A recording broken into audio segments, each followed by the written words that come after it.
3부 예배 오신 여러분들 다시 여러분 주님의 이름으로 환영합니다.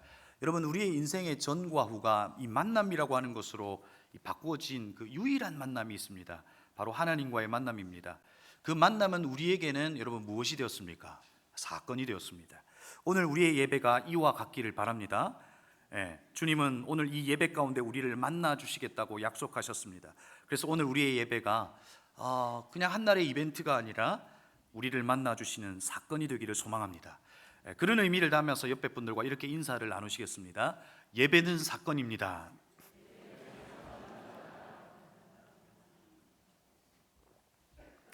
여러분, 한 연구를 보니까요, 우리는 하루에 6,000번 정도를 생각한다고 그럽니다. 그리고 하루에 150번의 선택을 하고요, 그리고 그 선택 가운데는 13번에서 15번 정도의 실수를 한다고 그럽니다.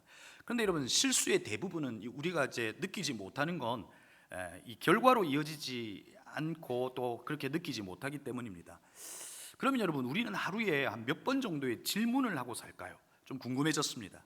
아침에 일어나서 무슨 옷을 입을까 우리에게 질문하죠.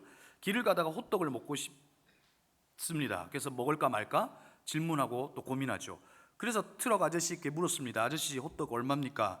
그랬더니 3,000원이라 그러더라고요. 요즘 여러분 호떡 값이 3,000원입니다. 그래서 저는 바로 포기했습니다. 저녁에 잘 때 아이스크림을 먹을까 말까 고민했습니다. 그 질문 앞에서 고민하고 답을 냈습니다. 제 답은 아니었지만 제 몸은 먹고 있었습니다. 물론 아침에 일어나니 후회가 되었습니다. 아마도 우리는요, 하루에 한 100번 이상의 질문을 하며 하루를 보낼 겁니다. 그런데 여러분, 그 질문의 대부분은 그 질문 때문에, 우리의 질문과 선택 때문에 우리의 인생이 바뀌는 것은 거의 없습니다. 하지만 여러분, 인류사를 보면 어떻습니까? 이 인류의 역사를 바꾼 것은 누군가가 말해준 정답이 아니라 질문이었다는 것을 알 수 있습니다. 왜 사과는 아래로 떨어지는가 라고 하는 뉴턴의 질문이 지구 중력을 알게 된 겁니다. 그렇죠? 여러분, 신앙도 마찬가지입니다. 루터가 자기 자신에게 주어졌던 성경적이고 신앙적 질문을 95가지를 정리해서 비텐베르크 성당에다가 붙였습니다. 그 질문을 붙였습니다. 그 질문이 종교개혁의 단초가 되었고, 그 질문이 많은 사람을 일깨워 오늘 우리의 신앙을 갖게 한 겁니다. 또 성경을 유심히 살펴보면 성경 안에도 많은 질문이 있습니다. 여러분, 하나님께서도 그 인간에게 하셨던 첫 번째 여러분 질문이 뭔지 아십니까?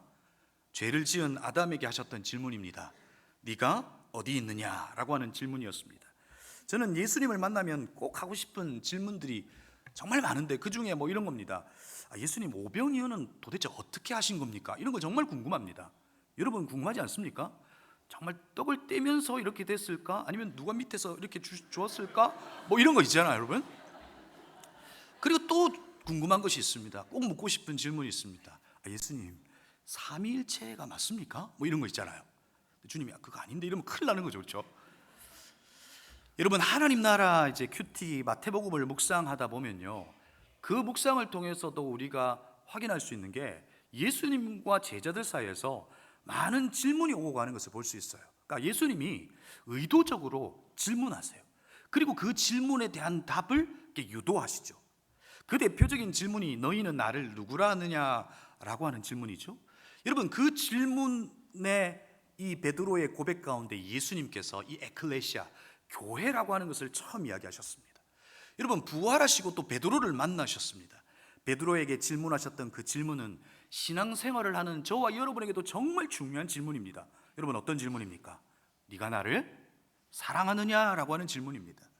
여러분, 그리고 오늘 본문도 예수님과 제자들 사이에서의 질문입니다.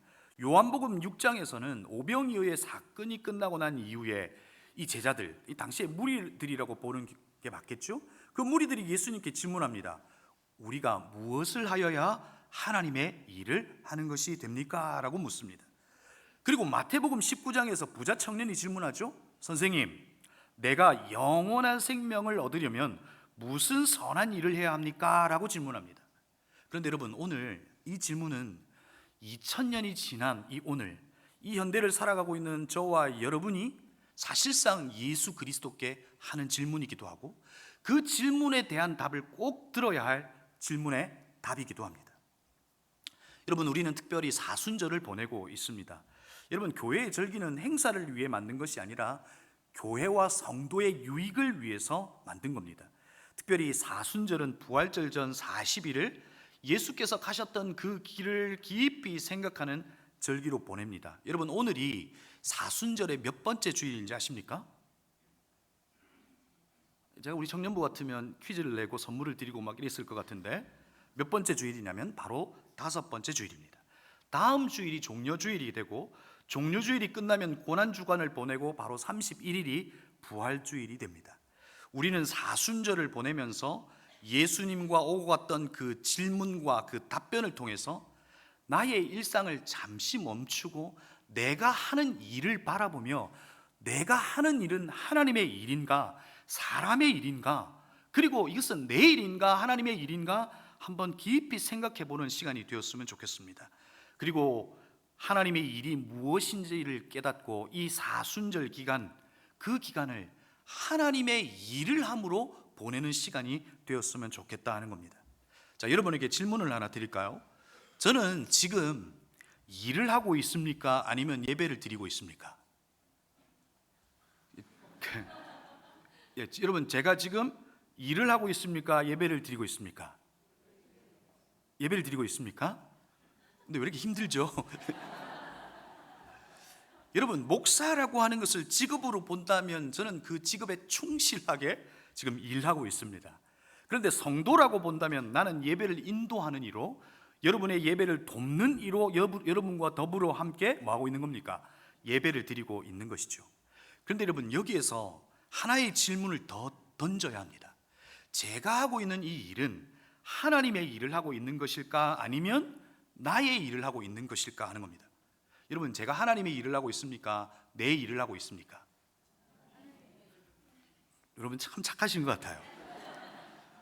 여러분, 제 이야기를 좀 솔직하게 나눠보겠습니다. 여러분들이 마음껏 한번 판단해 보시고 제가 하나님의 일을 하고 있었던지 내 일을 하고 있었는지 한번 여러분이 판단해 보시기 바랍니다. 제가 지난주에 3부 설교를 했습니다. 그렇죠? 그리고 청년들과 저녁에는 불멍을 하고 초음 모임을 했습니다. 그런데 그날 날씨가 너무 추워가지고 감기 몸살이 걸렸고요, 치통에다가 목이 완전히 나가 버렸습니다. 그리고 그 주에는 이슬 수련회가 있었어요. 그리고 나서 이슬 수련회를 마치고 났더니 몸이 완전히 퍼져버린 겁니다. 그리고 이번 주 목요일까지 몸이 말을 듣지 않는 겁니다. 그래서 왜 이럴까 한번 생각했습니다. 그리고 요즘 설교를 하는 것이 사실 좀 부담이 될 때가 있습니다. 담임 목사님을 대신한다는 마음에 부담이 되었나 봅니다. 그래서 더 잘하고 싶은 겁니다. 그렇죠? 수련회 강의도 잘하고 싶고 유아 세례도 잘하고 싶고 실수 없이 완벽하게 설교도 잘해야겠다는 생각을 하고 있는 거죠. 여러분, 일단 여기까지 이야기를 들으면 저는 하나님의 일을 하고 있습니까? 내 일을 하고 있습니까? 괜찮습니다. 솔직하게 이야기하셔도. 그리고 났는데 아내에게 문자가 옵니다. 여보, 올 때 스크류바, 캔디바 같은 아이스크림이랑 노가리 칩 좀 사다 주이소. 그리고 이어서 말합니다. 딸이 먹고 싶대요. 정말 딸이 먹고 싶었을까요? 여러분, 이와 같은 문자가 오면 저는 당연히 사서 갑니다. 그런데 설교를 준비하고 있지 않았습니까? 그 거룩한 하나님의 일을 하고 있는데 이 문자는 약간 짜증이 났습니다. 그러면서 내가 왜 이렇게 예민하지? 설교를 준비하는 것은 하나님의 일이고 아이스크림을 사고 가는 것은 하나님의 일이 아닌가 하는 생각을 했어요. 그때 순간 그 질문 앞에 하나님께서 스쳐 지나가듯 마음으로 말씀해 주셨어요. 그게 뭐냐면 이렇게 말씀하시는 거예요. 설교를 준비하는 것도 하나님의 일이고 아이스크림을 사서 가는 일도 하나님의 일일 수 있다라고 이야기하시는 거예요. 여러분, 이 말이 여러분 이해가 되십니까? 아마 안 되실 거예요. 그러니까 안 되셔야 합니다. 그래야 제가 그 다음 설교를 할 수 있습니다.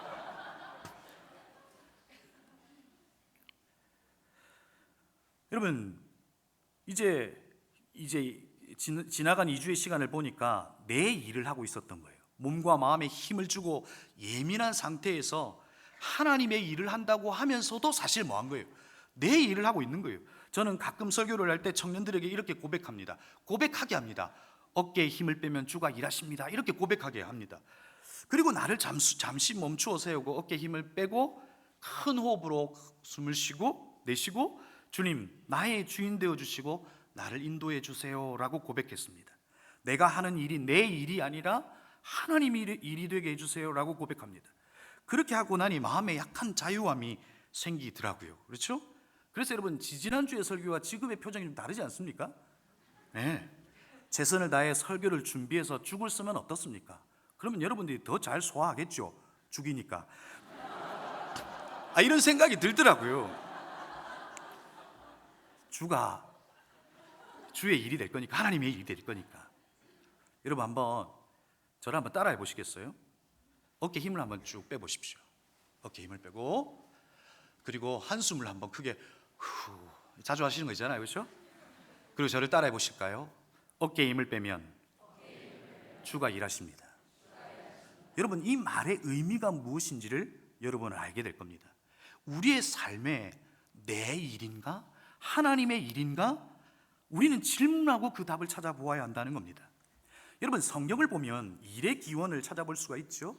여러분, 하나님께서 태초에 인간에게 에덴에 거하게 하셨어요. 그러나 하나님과 깊은 나눔과 교제가 있었던 이들에게 죄가 들어오므로 그 에덴에서 했던 일은 기쁨이었습니다. 그런데 죄가 들어옴으로 말미암아 우리에게는 일이 어떻게 되었습니까? 창세기 3장 17절에서 하나님께서 아담에게 이렇게 말씀하셨죠. 아담에게 이르시되 내가 내 아내의 말을 듣고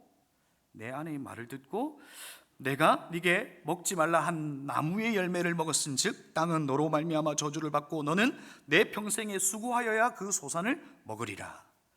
여러분, 일이라고 하는 것은 불순종의 결과물이 되어버린 겁니다.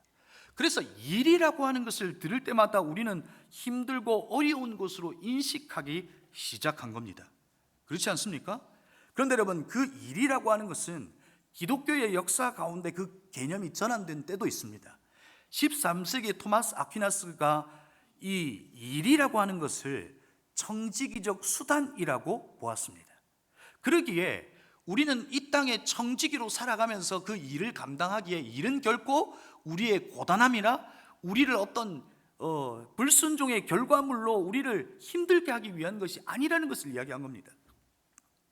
루터는 사람마다 하나님의 부름을 받아 그 부르심이라고 하는 그 소명이 일과 직업으로 나타난다고 이야기한 겁니다. 그래서 이처럼 일은 우리의 존재를 나타내고 내가 살아가는 그 이유다라고 하는 것으로 이야기하기 시작했습니다. 인류사는 이처럼 일이라고 하는 것이 정말 중요하다, 그리고 이렇게 여러 관점으로 바뀌어졌다 하는 겁니다. 오늘 제자들이 오랫동안 2000년 동안 수천 년 동안 몸에 배어있던 일의 관점에서 지금 묻고 있는 겁니다. 오병이의 사건이 일어난 지 이틀이 지난 한 시점에서 무리들이 제자들의 그 한 무리들은 이 갈릴리로 이미 건너갔고 주님께서는 물 위를 걸어가셨지만 그 물 위를 걸어간 그 사건을 보지 못한 무리들이 지금 예수님께 질문하는 겁니다. 랍비여, 언제 여기 오셨습니까? 라고 묻습니다. 여러분, 그때 예수님의 대답은 야, 나 물 위로 걸어왔다 이렇게 이야기하시면 되는데 제가 만난 예수님은 어떻습니까? 여러분이 만난 하나님은 어때요? 꼭 물어보면 동문서답 하시는 분이 하나님이신 걸 저는 잘 알아요. 그렇지 않습니까? 주님, 이 고통을 어떻게 합니까? 그러면 그냥 그 답을 가르쳐 주시든지 뭐 이렇게 하시면 되는데 내가 길이요 진리요 생명이다 막 애매한 뭐 이런 대답을 하시는 분이 주님이시더라고요. 여러분, 주님께서 그들에게 대하여 뭐라고 말씀하시냐면 26절에서 이렇게 말씀하세요. 우리 개역 개정으로 우리 함께 읽어봤으면 좋겠습니다. 함께 읽겠습니다.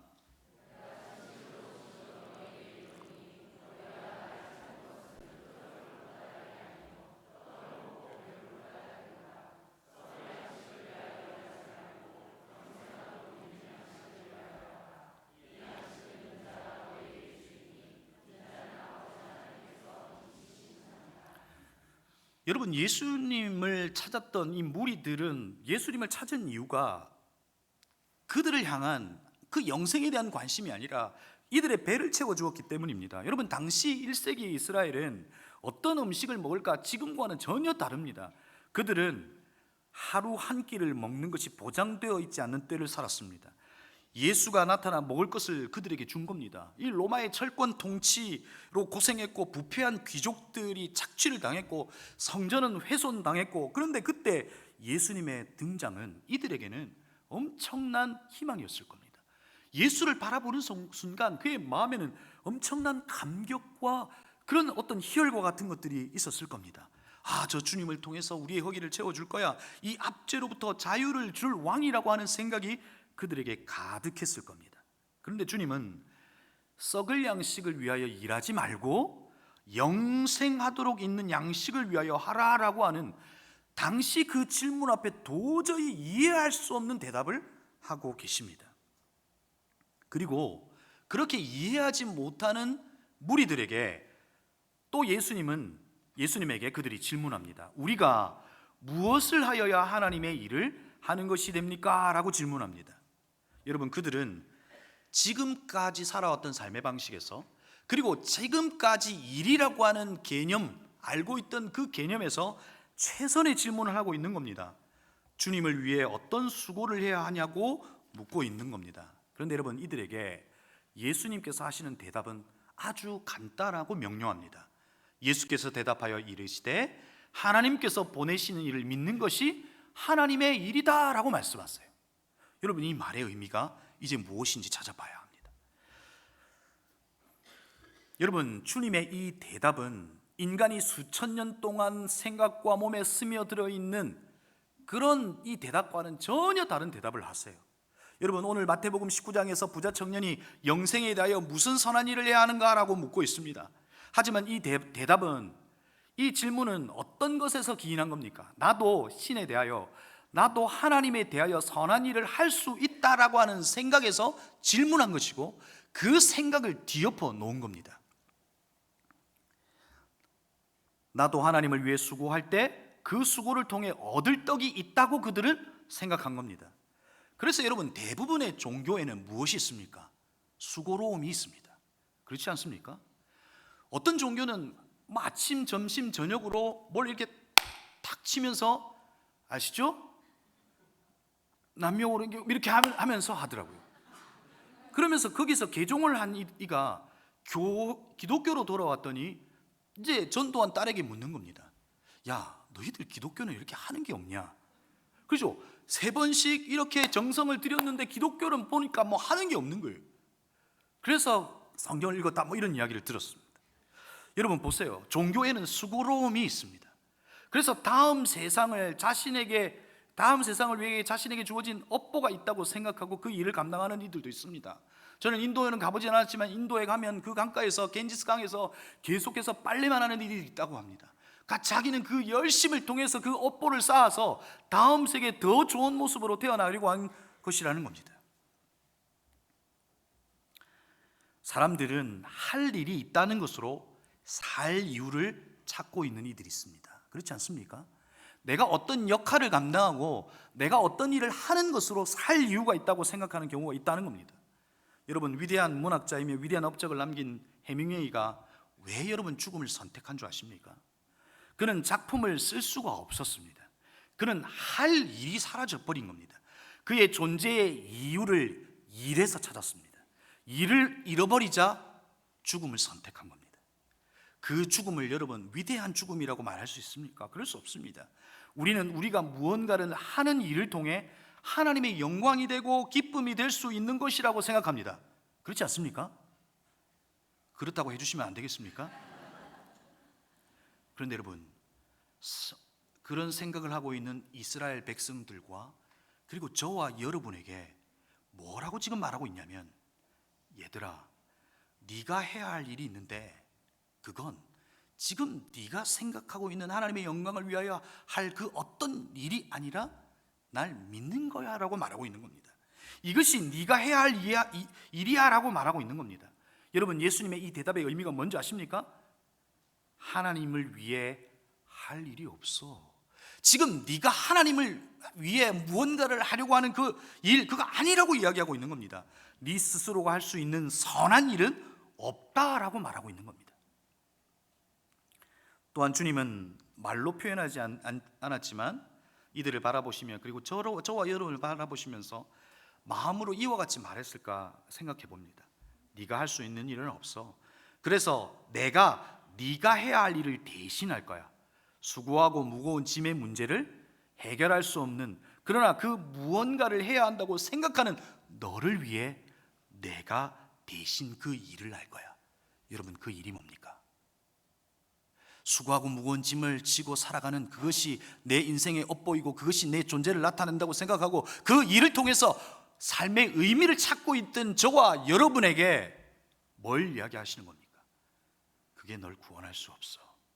그게 너의 존재를 나타낼 수 없어. 내가 그렇게 생각하는 너를 위해 내가 대신 그 일을 할 거야. 그게 뭡니까? 바로 예수 그리스도의 십자가의 죽으심입니다. 예수 그리스도께서 죽으시는 겁니다. 여러분, 우리가 할 수 있는 유일한 것은 바로 우리를 위해서 죽으신 예수 그리스도를 믿는 것이다 라고 말하고 있는 겁니다. 그 예수 그리스도를 붙드는 것이다 라고 말하고 있는 겁니다. 오늘 이 시간에 또 우리의 일상의 가장 위대한 일은 예수 그리스도를 붙드는 것이다 라고 말하고 있는 겁니다. 바로 예수님과의 관계성 속으로 들어가는 것이 우리가 해야 될 가장 중요한 일이다라고 말하고 있는 겁니다. 여러분, 예수님께서 베드로에게 책망하셨던 것을 기억할 겁니다. 베드로의 위대한 고백, 주는 그리스도시요 살아계신 하나님의 아들이라고 하는 그 고백 다음에 나오는 말씀입니다. 예수님께서 자신이 죽는다고 이야기합니다. 그리고 3일 만에 다시 살 거라고 하는 이야기를 하죠. 그때 베드로가 예수님을 붙들고 말합니다. 마태복음 16장 22절에서 주님, 안 됩니다. 절대로 이런 일은 주님께서 일어나서는 안 됩니다. 여러분, 제자인 베드로가 할 수 있는 일 아닙니까? 그렇지 않습니까? 최선의 것으로 이야기하고 있습니다. 그런데 예수님께서는 베드로를 책망하세요. 사단아, 내 뒤로 물러가라. 너는 나에게 걸림돌이다. 너는 하나님의 일을 생각하지 않고 사람의 일만 생각하는구나. 여러분, 만약에 제가 담임 목사님에게 목사님, 이번 창립기념주일 강사는 이런 분으로 했으면 좋겠습니다. 그래야 우리 교회 성도님들이 도전을 받고 하나님의 놀라운 은혜를 경험하고 삶의 변화가 있을 거라고 생각합니다. 그런데 갑자기 목사님이 사탄아, 내 뒤로 물러가라. 야, 너는 나에게 걸림돌이다. 네가 하나님의 일을 생각하지 않고 사람의 일만 생각하는구나. 여러분, 그 말을 들으면 여러분 어떻겠습니까? 주님의 칭찬을 받았던 베드로에게는 충격이었을 겁니다. 그런데 예수님께서 왜 그런 말씀을 하셨냐는 거예요. 예수님은 죽으셔야 합니다. 그것이 예수 그리스도에게는 하나님의 일입니다. 그런데 그러지 말라라고 하는 이 베드로의 고백은 바로 하나님의 일을 막을 수 있다는 겁니다. 그래서 베드로에게 야, 너는 사람의 일만 생각하는구나. 하나님의 일을 좀 생각해 라고 이야기하고 있는 겁니다. 자, 여러분, 우리는 여전히 묻습니다. 주님, 제가 할 수 있는 일이 무엇입니까? 우리가 묻고 있는, 그리고 우리가 하려고 하는 그 일이 사람의 일일 수도 있고 또 하나님의 일의 걸림돌이 될 수도 있다는 겁니다. 저는 분명히 하나님의 영광을 위해서, 우리는 하나님의 영광을 위해서, 하나님의 기쁨을 위해서, 그리고 그것은 선한 일이라고 규정하고 그 일을 하고 있으면서도 그 일이 하나님의 일을 가로막는 사람의 일이 될 수 있다 하는 겁니다. 주님은 그런 저와 여러분에게 가장 중요한 하나님의 일을 지금 이야기하고 있는 겁니다. 도저히 이해하지 못하는 이에게 예수 그리스도는 요한복음 6장을 뛰어넘어 요한복음 15장에서 그림의 언어로 말씀하십니다. 여러분, 요한복음 15장의 말씀은, 저는 이 말씀, 이 포도나무의 비유, 이 말씀은 저는 이렇게 좀 규정합니다. 인간의 공로의식의 뿌리를 뽑으시고 포도나무를 심으시다. 무언가를 해야겠다고 생각하는 그 생각의 뿌리를 뽑으시고 진짜 중요한 하나님의 일을 이야기하신 것이 바로 이 말씀이라고 생각한다는 겁니다. 여러분, 무슨 말입니까? 내가 죽게 대하여 무엇을 해야 할까 하는 저와 여러분에게 답을 주셨습니다. 나는 포도나무요, 너희는 가지다 라고 말씀하셨어요. 이 말은 하나님께서 보내신 일을 믿는 것이 하나님의 일이다 라고 하는 이 말을 바로 그림의 언어로 바꾼 것이다, 이렇게 볼 수 있는 겁니다. 여러분, 주님은 다른 곳에 접붙어 있는 것이 아니라 믿음이라고 하는 수단을 통해서 포도나무이신 주님께 붙어 있으라고 말씀하십니다. 여러분, 포도나무이신 그분께 붙어 있으면 어떤 일이 벌어집니까? 많은 열매가 맺겠다고 주님께서는 말씀하고 있습니다. 그런데 여러분, 이 열매는 어떤 열매여야 합니까? 내가 주님께 열심을 드렸던 공로나 업적, 내 열심입니까? 여러분, 내가 열심을 낸다고 해서 열매가 맺힐 수 있냐는 거예요. 여러분, 우리는 열심을 낸다고 해서 열매가 맺혀지는 것이 아니라 포도나무이신 그분께 붙어 있을 때만이 열매가 맺힐 수 있다는 겁니다.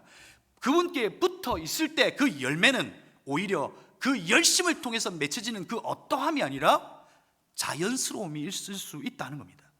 여러분에게 그 열매가 있냐는 거예요. 여러분, 우리에게 그 열매가 있다고 하는 것은 어떤 것을 증명해 보일 수 있습니까? 내가 포도나무이신 예수께 붙어 있다고 하는 것을 증명해 보일 수 있습니다. 또한 여러분, 그 열매는 어떻게 드러나야 합니까? 그 열매는 누군가에게 생명으로 드러나야 합니다. 여러분, 열매가 존재합니다.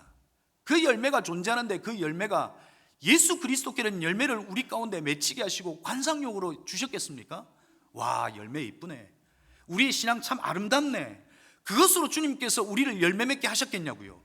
그 열매는 땅에 떨어져 그름이 되든 누군가가 그 열매를 섭취하여 생명이 되든 그 열매는 그렇게 드러나야 한다는 것입니다. 사람의 일과 하나님의 일이 무엇인지 여러분 구분이 가지 않습니까? 우리가 자녀를 향한 하나님의 일은 무엇입니까?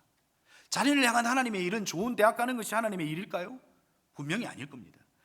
하나님의 일은 바로 하나님을 누리고 하나님 나라를 꿈꾸고 하나님 나라가 그 아이에게, 그 자녀에게 있는 것이, 그리고 그것이, 그 일이 일어나는 것이 하나님의 일일 겁니다. 교회를 향한 하나님의 일은 무엇입니까? 하나님의 소원을 이루어 드리는 겁니다. 대단한 업적이 아니라 은혜 샘물 교회가 아니면 안 되는 그 일을 꿈꾸고 그 하나님의 소원을 이루어 드리는 것, 그것이 열매로 드러나 생명으로 드러나 복음이 되고 생명으로 드러나는 그 어떤 일이 하나님의 일일 수 있다는 겁니다. 여러분, 우리가 생각하는 선한 일이 사람의 일일 수도 있다는 겁니다. 그 열매가 생명으로 복음으로 이어질 때 그것은 하나님의 일일 수 있다는 겁니다. 그래서 우리에게 가장 중요한 일이 무엇입니까? 가장 선한 일이 무엇입니까? 왜 예수님은 부자 청년에게 자신의 소유를 팔아서 나를 따르라 라고 말씀하셨어요? 자기가 주인 삼았던 자신의 소유를 팔아야 주님과 관계할 수 있다는 겁니다. 주님 안으로 들어올 수 있다는 겁니다.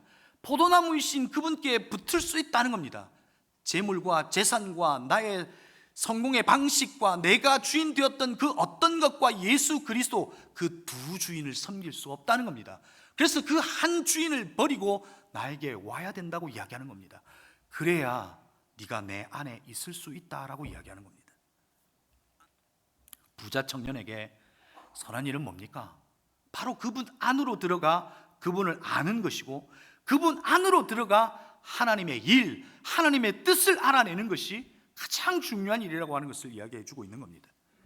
여러분, 우리가 해야 할 일 중에 가장 중요한 일은 예수님을 믿는 겁니다. 이 부분에서는 여러분이 아멘 하셔야 합니다.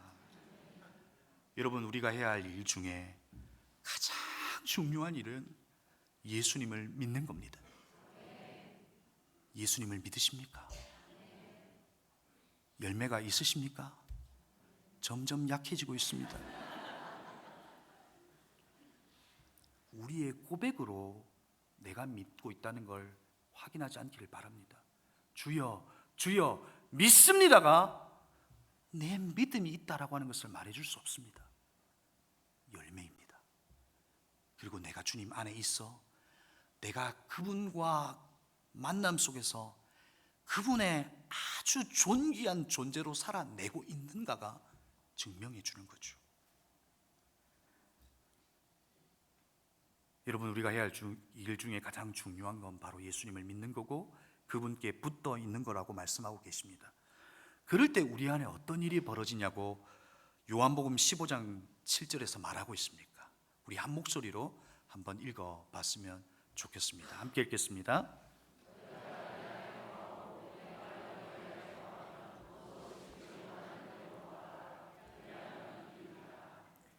여러분, 하나님께서는 네가 내 안에 거하고 내 말이 너희 안에 거하면 무엇이든지 구해, 그러면 이루겠다고 말씀하십니다. 여기에서도 아멘 하셔야 합니다. 여러분, 왜 중요한 겁니까? 너의 열심, 너의 공로, 너의 어떠함으로 그 어떤 것도 이룰 수 없다는 겁니다. 하나님의 방식은 네가 내 안에 거하고 내게 붙어 있고 내 말이 너희 안에 있을 때, 그때 주님께서 무엇이든지 구할 때 그것을 이루겠다고 말씀하시는 겁니다. 내가 이루시는 것이 아니라 주가 이루시겠다고 약속하고 계신 겁니다. 여러분, 이건 제 말이 아닙니다.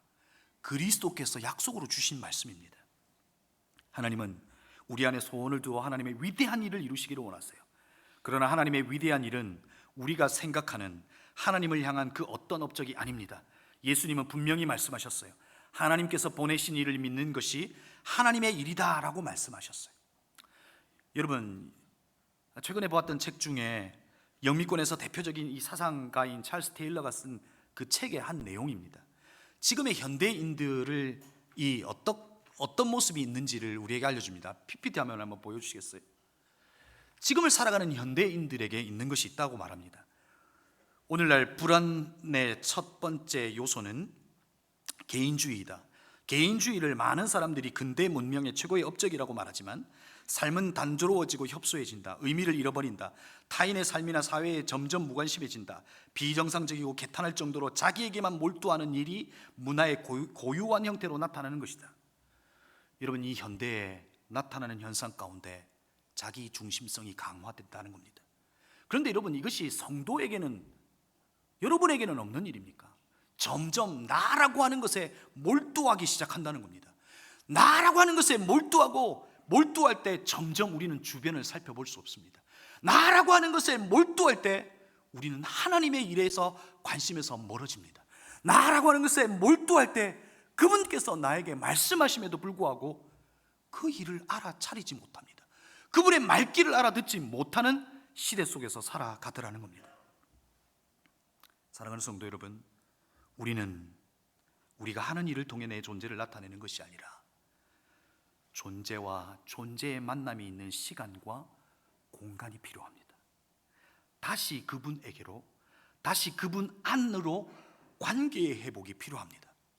말씀 앞에서 나의 소리, 세상의 소리를 밀어내고 하나님의 소리가 내 안에 거해야 합니다. 그 하나님의 소리가 나를 살게 하는 힘이 되어야 한다는 것입니다. 그 소리가 우리의 손과 발을 움직일 때 그 일은 내 일이 아니라 사람의 일이 아니라 하나님의 일입니다. 믿음은 보이지 않는 현실을 사는 겁니다. 우리의 시야가 나와 세상에게 집중하게 합니다. 그래서 나를 보니 두렵습니다. 왜요? 나에게는 어떤 가능성과 내가 할 수 있는 그 어떤 일이 없다는 것을 이내 알기 때문에 그렇습니다. 그래서 두렵습니다.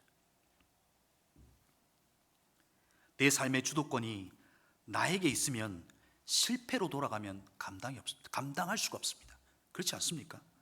그런데 여러분, 우리가 하나님의 안에서 하나님의 일을 한다면 그 모든 주권은 나에게 있습니까? 하나님에게 있습니까?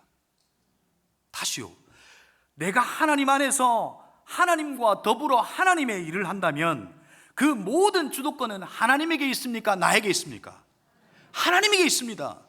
그럴 때 그것이 내가 느끼기에 실패라고 생각되고 그것이 마치 내 인생의 끝이라고 생각해도 실패가 아니라는 거예요. 결론이 아니라는 겁니다. 왜요?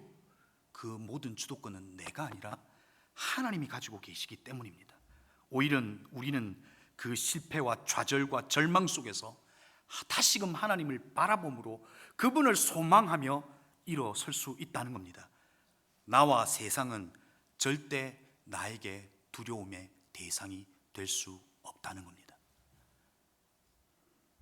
사랑하는 성도 여러분, 하나님 안으로, 하나님에게로 돌아가실 수 있기를 바랍니다. 사순절의 기간을 보내며 분주한 시간을 보내며 바쁜 것이 나를 나타낸다고 생각하지만 여러분의 그 바쁨은 신성 모독적 죄를 범할 확률이 가장 높은 상태일 수 있습니다. 멈춤의 시간이 필요합니다. 하나님에게로 돌아가 전제와 존재의 만남의 자리가 필요합니다. 그 만남의 자리에서 그분은 내 상황과 나를 읽어주실 겁니다. 그리고 알게 하실 겁니다. 그리고 그분은 그분의 말을 내 안에 심어두어 그 말로 이 세상을 살게 하실 겁니다.